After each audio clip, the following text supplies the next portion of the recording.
ketika kita melihat segala hal yang dikomedikan, ya kita lihat point of view-nya harus tetap komedi gitu.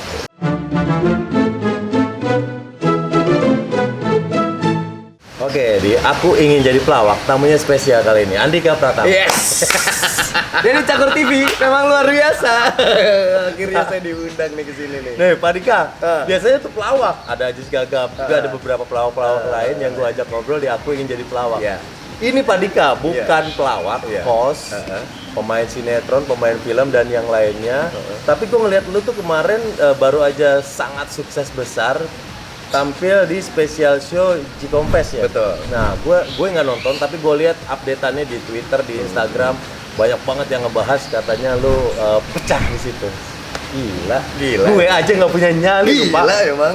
Lu bisa, Pak. Gokil. Jadi saya terjebak, Pak, itu ceritanya. Itu gimana cerita awalnya? Jadi awal ada G-Confess itu memang udah digaungkan udah lama kan. Ya. Jadi Mas Indra Yudhistira itu punya rencana besar ini. Udah di-share tuh ke kita lagi pas acara stand up comedy yang di TV yang gue bawain. Wah, semua anak stand up tuh pada excited gitu untuk bikin acara festival stand up comedy pertama di Indonesia dan sebesar itu gitu. Nah, awalnya gue juga kaget karena ada segmentasi artis yang ada di acara itu. Artis yang diajak tadinya gue, Gading, dan Gilang Dirga. Nah, gua nanya kenapa gue gitu, karena menurut mereka karena lu udah nyoba nih di Suca, lu udah 3 kali stand up dalam 3 tahun lu bawain acara gitu, dan menurut mereka berhasil lah intinya. Jadi gue pengen ngelepasin lu di acara yang sebesar ini gitu, terus dan panggung, panggung gitu, yang orang bayar untuk masuk situ. Awalnya gue udah mencari cara gimana caranya nolak sebenarnya, karena gue takut gitu. Gue bukan stand up komedian, terus orang bayar ke tempat itu nonton gue stand up, pasti ekspektasinya siapa sih dia? Iya. Dia bukan siapa-siapa. Lucu Emang lu mana lucunya kan gitu kan? Deg-degan ya? Deg-degan ya? Karena lu sempet kepikiran gimana caranya nolak, berarti emang ada ketakutan? Ada, karena kan gue sempet, kan kita bareng di OVJ. Iya. Gue ngerasain bagaimana pure berprofesi sebagai seorang pelawak di OVJ selama kurang lebih 1 tahun. Dan menurut gue gagal. Karena pada akhirnya gue nggak di situ. Gue merasa kayaknya gue nggak di situ memang gitu. Jadi tiap tapi sorry Pak, tapi menurut gue lu pernah sangat sukses di situ. Gue bilang gini, gila, Dika yang bukan pelawak, lu host, bisa gabung di acara komedi yang notabene di situ komedian semuanya, dan lu bertahan dan lu bisa gitu, dan tim mengakui lu tuh bisa menjadi leader. Tapi kan bensin gua habis pada akhirnya. Nah, pada proses perjalanannya mungkin ada pertimbangan-pertimbangan lain, tapi gua melihat lu bukan seorang komedian dan lu bisa berdiri di acara komedi dan lama, dan menurut gue itu keren banget. Jadi gue ini bisa sampai di titik sekarang tuh karena pola adaptasi. Dulu gua pertama main film kan. Ya. Ketika gue ditawari main sinetron, adaptasi dengan industri sinetron yang serba cepat, stripping dan lain-lain. Terus dari sinetron masuk presenter, adaptasi yang nggak bisa ngomong jadi ngomong. Jadi gue itu bisa bertahan sampai sekarang, jujur kuncinya bukan karena skill gue, tapi karena gue mengikuti arus aja kemana arus ini ngebawa gue, termasuk ke dunia komedi. Waktu ditawarkan OVJ, gue emang tertarik sama komedi itu sebenarnya udah lama. Lucu kali ya kalau gue jadi paket yang lengkap gitu. Gue bisa nge-host, tapi gue punya materi komedi yang gue bisa combine ini jadi sesuatu yang berbeda gitu. Gue nyoba di OVJ kan, dan menurut gue bensinnya habis, karena pada akhirnya menjadi pelawak itu bukan perkara yang gampang. Jadi kalau Anda yang di luar sana menganggap pelawak itu kerjanya enak, ketawa-ketawa doang dibayar, Anda sudah gila berarti. Anda harus coba. Karena kalau jadi pelawak itu, bro, aduh, gue berangkat dari rumah itu udah beban, Bang. Udah stres ringan. Udah stres ringan ya.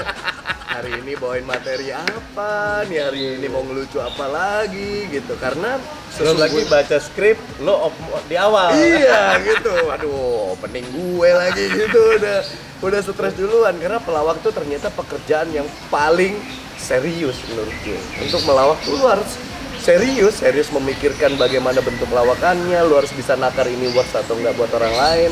Nah, makanya waktu di G-Confess itu, gue pertama itu mencari cara gimana ya caranya gue nolak ya. Gue diajak meeting mulu tuh sama Mas Indra. Kapan kita bisa meeting? Gue tuh bilang sama bini gue gimana ya nolaknya, ngomong apa ya gitu. Selama ini gue kalau ditanya-tanya gitu biasanya paling nggak bisa nolak soalnya. Terus akhirnya sampai hari H gue mengiyakan meeting aja gue masih belum nemu alasannya nih. Akhirnya meeting, ngobrol, gue berkali-kali nanya kenapa harus gue sih, kenapa nggak artis lain gitu. Kayaknya Gilang Dirga lebih oke lah untuk salah satu list lu gitu. Kalau gue sih kayaknya orang nggak belik lah gue bisa ngelucu dan lain-lain. Tapi Mas Indra, bini gue meyakinkan gue terus-terusan bahwa lu bisa. Tapi gue ada gemesnya juga Pak. Kalau gue bisa sih ini bakal pecah nih. Kalau emang hasilnya maksimal sih, kayaknya akan bagus buat gue ke depannya gitu. Karena waktu gue pertama kali kenal dunia stand up aja tertarik banget gitu. Ternyata gila ya, stand up tuh mikirin setupnya, mikirin kalimatnya, streaming materinya dan lain-lain tuh sebuah hal yang seru gitu ternyata. Sampai akhirnya gue tertipunya gara-gara dibilang gini, Gading udah oke loh. Oh iya kan? Menjual nama sahabat. Iya, menjual nama sahabat. Gading udah oke loh. Dalam hati gue, Gading nggak bilang sama gue. Oh gitu Mas. Kalau Gading oke, gue oke. Iya. Abis meeting gue telepon Gading, Nyoh, lu G-Confess? Kagak. Yang bener kata Mas Indra, lu G-Confess? Iya, gue ditawarin tapi gue belum iyain. Nah si anjir, gue udah iyain, lu iyain dong. Kayaknya gue enggak deh bro. Gitu, aduh. Karena Gading waktu itu kan baru kelar kasus kan. Oh iya. Dia bilang, kayaknya gue mau bikin show sendiri. Gue pengen punya show stand up sendiri, gue menceritakan masalah gue di bikin special show. Pengennya Gading okay. Waktu itu alasannya kenapa dia nggak gabung di G-Confess. Nah karena gue udah iyain, G-Confessnya masih 3 bulan, gue udah stres hari itu. Gimana caranya, terus gue bahas materi apa yang kira-kira orang yang nggak tahu tentang gue. Akhirnya pelan-pelan gue. Nah gimana lu cara lu persiapan bahan lu yang mau lu tampilin? Pertama gue nanya sama Mas Indra, gue boleh ngomong apa aja nggak? Oke. Boleh. Kedua, gue boleh ngomongin TV nggak? Boleh. Wah lu langsung ngasih. Karena keresahan gue tuh ya sama lingkaran gue Industri kan, TV, industri TV gitu. Terus gue boleh ngomongin yang jorok-jorok nggak? Boleh lah, orang ini off air bilang gitu. Dan anak stand up komedian sangat biasa melakukan itu di off air gitu. Akan sangat tidak biasa ketika kalimat-kalimat itu muncul dari seorang elu yang selama ini dikenal lu adalah bos yang baik, bertutur kata santun, kata-katanya dijaga, lalu tiba-tiba menjadi orang lain. Itu yang poin nilai jualnya yang mungkin akan bikin orang kaget. Nah dari situ gue pede tuh. Dari situ mulai pede. Gue kombut lah masih Wawan Cikus sama Uus dibantuin di rumah gua ngobrol awalnya nggak ketemu nih, ngobrolnya masih kayak melucu sekali ya gitu. Akhirnya di tengah obrolan ngobrol biasa, saya menceritakan istri saya. Lalu Wawan bilang, Pak ini lucu. Iya, tapi mau nggak Bapak ngomongin istri Bapak? Wah, kenapa tidak?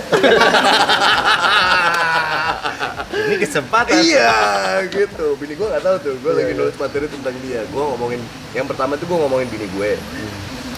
Yang kedua gue ngomongin TV, tapi ini berkaitan. Yang berikutnya gue ngomongin betapa bebannya lu sebenarnya menyandang status artis gitu. Jadi nggak selamanya menyandang status artis tuh enak. Karena yang lu nggak punya adalah kebebasan. Itu yang gue angkat pada akhirnya gitu. Dan alhamdulillah sih dan itu lu mulai detail nih materinya apa sih, angle-nya mana? Iya, jadi awal tuh kan kita kalau kombes kan kita ngobrol aja gini, tapi direkam. Gitu. Pakai voice memo gitu dia. Misalnya biniku pernah gue marah berantem. Iya, gitu. Wah, itu bisa Pak. Nanti gini punchline-nya ketawa-ketawa. Nah, itu yang akhirnya gue rangkai jadi sebuah materi. Jadi direkam baru ke bahasa tulis, bukan sambil ngomong nulis. Enggak. Jadi gue ngerekam, ngobrol, ini poinnya tentang ini, ini nyambung bisa ke sini nih, terus di tengah obrolan itu kan ada yang kita menertawakan sesuatu, terus nggak sengaja kan ketemu punchline kan, nah itu kadang-kadang yang nanti ditimbang gitu, mana yang paling kuat punchline-nya, ditulis lah, di situ ternyata seninya stand up ya, serunya di situ. ngobrolin kerjaan. Apa nih Pak keresahan lu masalah kerjaan? Oh gue rasa masalah ini. Wah yang itu nggak bisa diangkat Pak, nggak relate ke orang gitu. Oh masalah ini, wah ini lucu nih, wah gitu digali. Akhirnya semua itu jadi satu materi yang kalau dibawain kemarin gue naik Berapa menit 45 menit. Gila. 45 menit. 40 menit di panggung. Jatahnya 30. Tapi keasikan ngolor. Tapi ternyata materi gua yang gua siapin untuk 30 menit itu Pas di jadinya panggung. 45 menit. Oh. Karena ada applause break, Iya, ada ketawa. anak ketawa kan pasti kita harus nge-post kan. Iya benar. Waktu sebelum gua naik kan gua naik hari Minggu, Sabtunya gua dateng ngecek ombak. Oh, nonton. Jiper tuh gua. Karena Wah, itu teman-teman lucu gua pecah banget. Anak-anak stand up tuh. Kan Siapa yang ditonton? Gua nonton banyak. Oh. Karena ada yang di festival yang anak komika banyak itu Pamungkas naik pecah, Gilbas naik pecah, Uus naik pecah, Gilang Dirga pecah banget karena dia impersonate tokoh-tokoh terbaik negeri inilah gitu dan pecah banget. Jadi gue ngeliatnya, wah gila, gimana gue besok ya. Yang bikin gue jiper adalah di situ tuh ada 3 hall Pak. Hall paling gede, hall medium, sama hall yang paling kecil. Yang paling kecil tuh kapasitasnya 500 sampai 700-an, yang tengah 1000 sampai 1500, yang ini 4000. Gua di yang paling kecil. Sementara di hall yang paling kecil ini dari hari pertama sepi mulu. Siapapun yang tampil dia cuma satu line, satu tempat duduk itu paling 20 orang. Ntar ada yang stand up cewek-cewek paling cuman keisi setengahnya gitu. Jadi nggak pernah full. Itu yang buat gue juga jiper. Waduh, sedangkan ini penonton sepi tuh penting ya. Penonton tuh penting kan. Udah gitu gue hari itu juga belum ngomong sama bini gue bawain materi tentang dia. Gue cuman bilangnya gini doang. Ya aku bawain materi tentang kamu. Materi apa? Nah, ntar aja ya, lihatnya pas udah dibawain gitu. Nah, gue takut nanti kalau gue mengkomunikasikan itu terus dia Nggak setuju, dilema gua lagi harus lo. dilema lagi Oh, revisi benar, sementara benar, waktunya udah nggak ada kan. Dalam hati gue ngomong nggak ya, tapi demi keamanan gue akhirnya gue ngomong. Ternyata bini gue ya udahlah nggak apa-apa lah kalau mau ngomongin itu. Toh ini juga yang nonton hanya di ruangan itu, dan penonton stand up tuh pasti udah punya etika, nggak mungkin ada yang rekam, nggak mungkin ada yang apa gitu. Tapi bini gue ngerekam tuh full. Tapi setelah dijalani ternyata membuat orang ketawa itu sebuah kebahagiaan yang nggak terbayar. Mungkin itu yang lo dapat juga selama jadi pelawak. Iya. Oh Pak, jadi semua ketakutan lo di saat lo naik gimana? Di saat gua naik, jadi sebelum gua Confess, gua open mic Pak. Oke, ngetes materi lo. Ngetes materi. Oke. Itu Lo pertama open mic kali di mana gua di komunitas Jakbar tuh di Kemanggisan ada satu kafe, itu tempatnya anak komunitas Jakarta Barat. Gimana lo open mic? Lo bawain gitu? Gua bawain tapi gua jiper. Kenapa? Jiper dalam artian gini, yang datang kan anak stand up tuh rata-rata, terus komunitas, terus ada juga beberapa orang yang umum yang memang datang ke kafe itu. Sebelum gua naik ada beberapa orang yang mencoba open mic gitu. Nah, anak-anak stand up ini kan pasti cara melihat orang perform itu beda sama orang awam. Kalau orang awam kan hanya sekedar penikmat. Iya. Kalau anak yang stand up ngelihat orang lain stand up kan pasti ada analisanya. Oh ini pakai aturan ini ya, pasti punchline-nya ke sini sambil menganalisa kan. Sebelum gua naik itu ada beberapa anak stand up naik baru satu materi udah gini, wah kalau colo turun lo, gitu-gitu, gitu Pak. Nah gua kan rontok dong. Waduh, gila Pak. Jadi seakan-akan di situ tuh banyak hakim-hakim dadakan gitu. Iya. Akhirnya Wawan tuh, ayo 4 jam bentar lagi ya, Ardi, dua nama lagi, oke, dimundurin lagi gitu. Oh itu emang sengaja anak-anak yang mau open mic? Kadang-kadang yang mau open mic, ada yang, mohon maaf ya dari anak Chinese gitu, open mic, ngomong kasar gitu, ngomong anjir gitu lah intinya. Dia teriakinnya, mau dibantai lo sama yang di sini lo minoritas gitu lo, gila kan lo. Iya. Turun lo, berani-beraninya lo. Wah, di roasting Pak abis sama penonton. Sama penonton di roasting. Waduh. Nah, pas gua naik karena mungkin sesuatu yang baru buat mereka, seorang gue datang ke tempat itu untuk open mic, tiba-tiba hening sekejap Pak di situ pas gua naik. Mereka respect ya? Respect, hening banget, semua mata ke panggung, gue merasa terintimidasi dong. Waduh, gue sangat beban. Materi saya lucu atau tidak ini? Aduh, ternyata Kalian begitu baik, kalau saya tidak lucu saya nggak enak nih. Iya gitu loh, bingung. Gue ngetes materi open mic pertama 50% lucu, 50% kan. Oke. Awalnya. Pulang dari situ, gue bilang sama Wan, gue nggak perlu Wan. Jangan pak, ini kita justru bagus kalau open mic tuh berarti lu ada waktu untuk evaluasi mana yang worst, mana yang enggak. Kita tinggal revisi yang bagian-bagian di mana yang nggak worst. Yang udah worst tadi yang ngelahirin titik tawa, kita kunci di situ. Oh gitu, itu fungsinya open mic ya? Buat Fungsinya ngetes open mic, materi? Buat ngetes materi. Dan anak stand up tuh tadi pada bilang, intinya materi yang tadi yang udah bikin ketawa itu udah bagus, yang lu perlu revisi opening sama closingnya gitu. Akhirnya gua sama Wawan kurang lebih 2-3 hari lah kita komunikasi terus buat revisi. Gua open mic lagi di Antasari, tempatnya. Oh, beda tempat. Iya. Antasari itu lebih kecil, crowdnya lebih sedikit, dan menurut gue lebih nyaman di situ gitu. Open mic pecah dari awal sampai akhir. Akhirnya kita lock itu, gue bawain di Jigong Fest. Benar-benar pokoknya gue naik udah pengen jadi diri sendiri aja. Jadi lu tidak akan melihat seorang gue yang ada di atas panggung gitu. Jadi memang gue menjadi diri gue sendiri. Gue nyeritain bini gue dengan emosi, gue nyeritain keresahan gue di pekerjaan terutama juga dengan emosi. Pada ketawa-ketawa tuh sampai closingnya juga akhirnya gue dapet standing ovation lah dari penonton, dan itu lega banget. Dan gue sampai bilang gila nagih ya ternyata ya gitu. Ternyata stand up tuh kenikmatannya di sini gitu. Ketika lu melihat crowd yang ada di depan lu ketawa sampai ngakak, sampai berdiri, sampai tepuk tangan tuh sebuah bayaran ya, gitu, bayar. sebuah bayaran atas kesetresan lu sebelumnya gitu. Itu kebayar semua Pak? Kebayar pak, kebayar pak.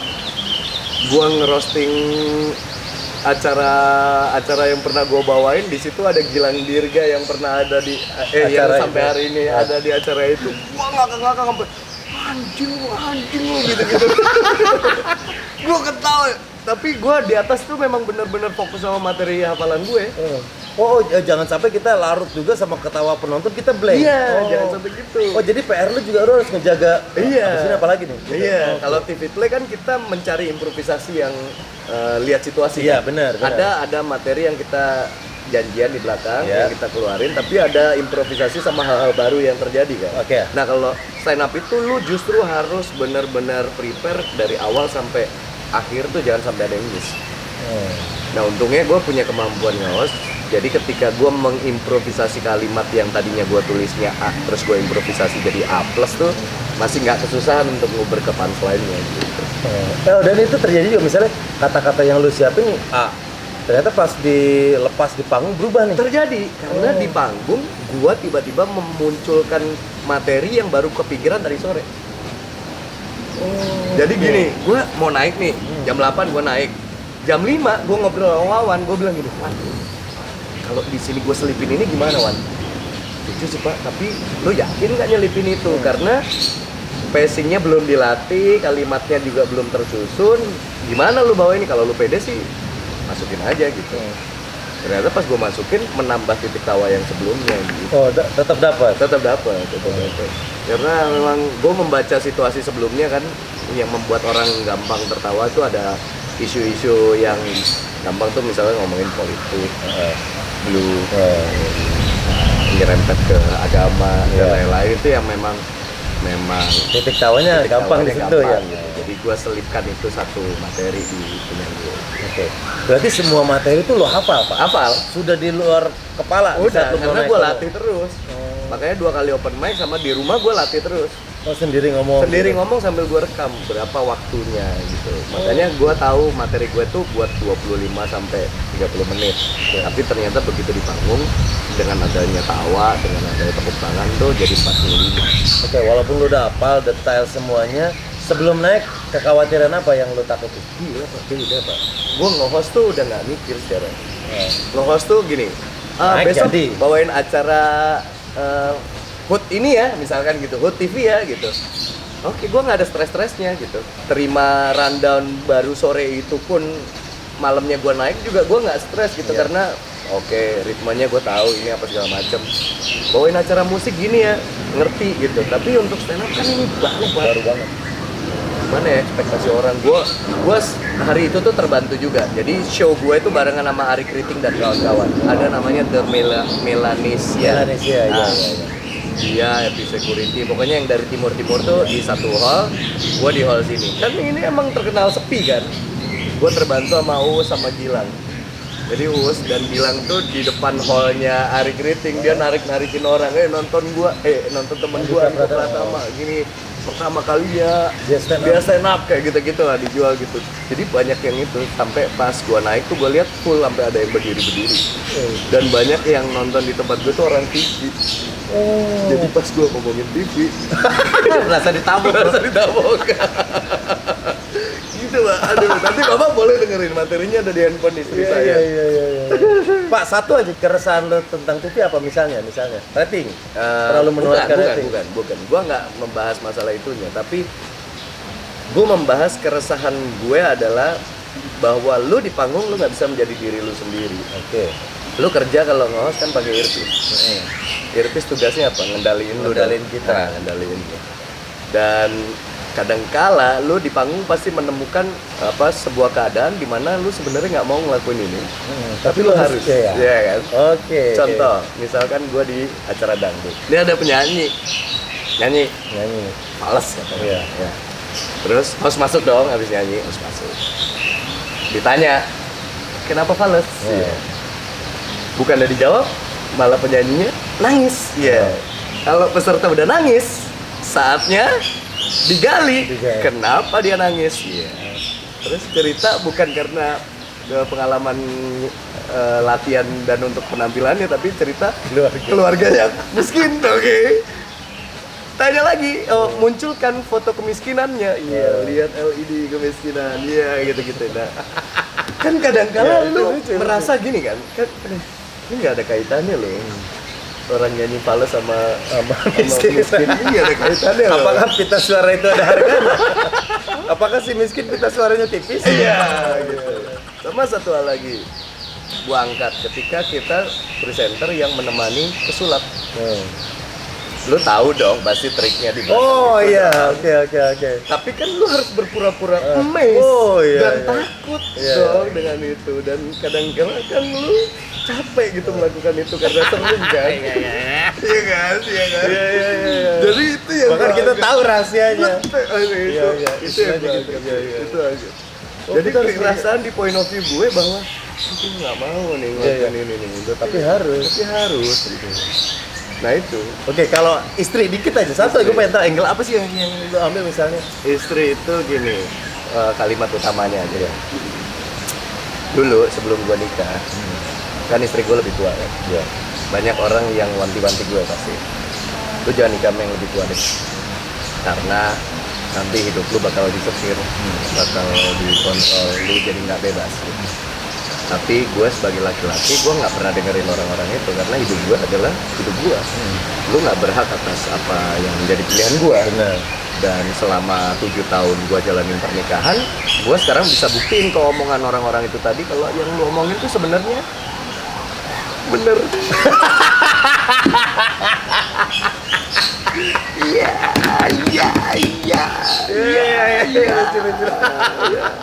Nah itu baru gue jabarin tuh apa yang gue nggak punya kendali di rumah. Order lagi gitu. Oh gitu. Iya. Nah di setir yang gue barusan bilang, gue sambungin ke di setir di TV.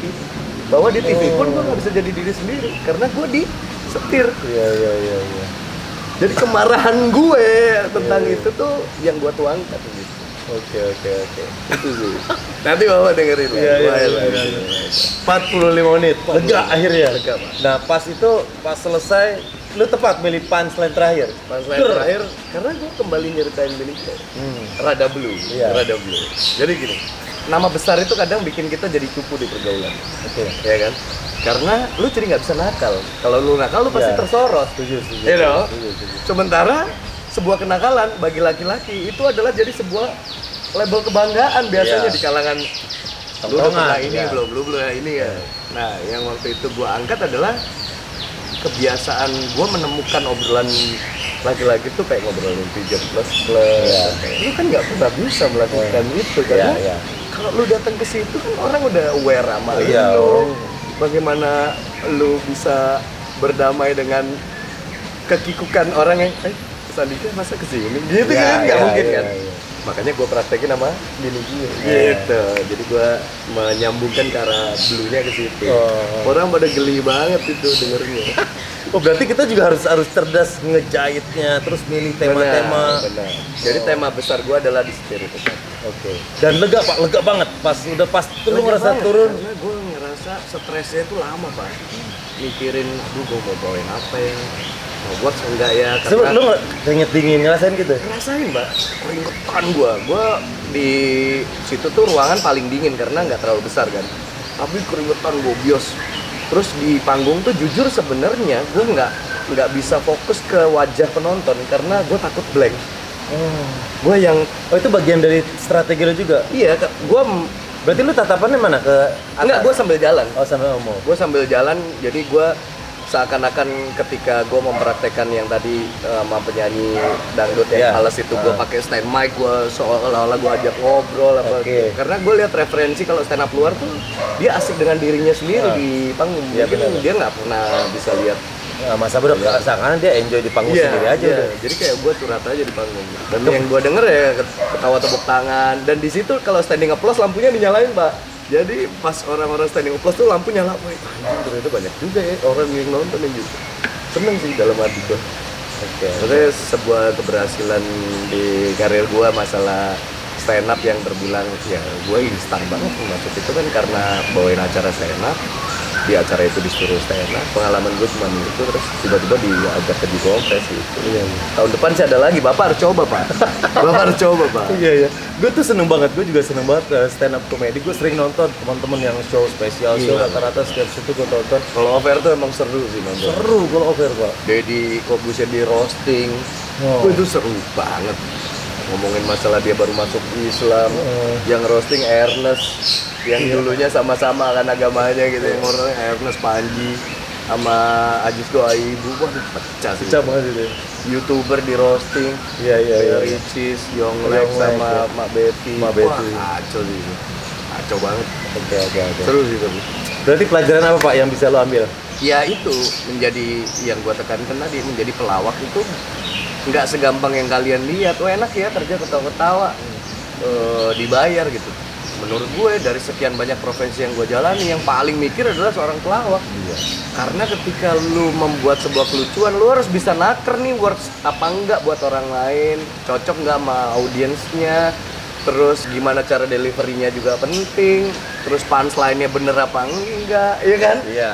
Terus ketika lu, apalagi kayak Pak Denny yang pengalamannya lebih banyak TV play yang lebih mengandalkan improvisasi. Berarti kan lu punya bank materi di kepala lu kan? Iya. Oh kalau situasi ini gue punya jokes tentang ini, oh ada situasi ini gue punya jokes tentang ini dan lain-lain. Udah gitu sekarang ditambah lagi aturan TV yang semakin ketat. Benar.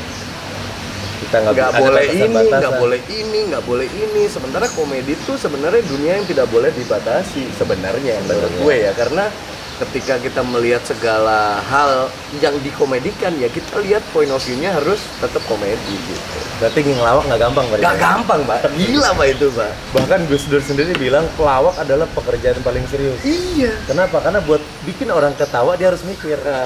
Bener, makanya ini tadi sebagai pembuktian, gue habis collab juga kan sama lu sama istri kan di konten gue teman tidur itu.